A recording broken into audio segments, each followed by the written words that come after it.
నమస్తే, welcome to 99 TV. ఈరోజు సాయంత్రం పట్టాభిషిక్తులు కాబోతున్న మంత్రులు ఇంకా బీజేపీ నుంచి 2 తెలుగు రాష్ట్రాలు ఎవరెవరు ఉన్నారో ఒకసారి చూద్దాం.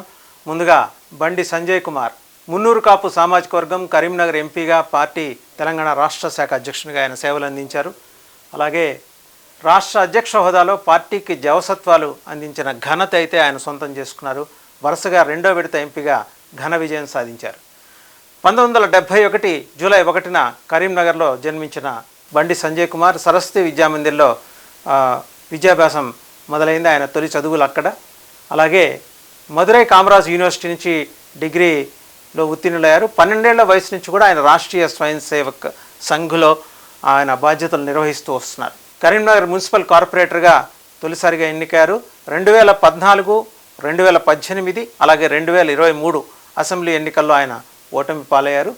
రాష్ట్ర అధ్యక్ష పదవి పోగానే జాతీయ ప్రధాన కార్యదర్శి హోదా అయితే ఆయనకు పార్టీ ఇచ్చింది.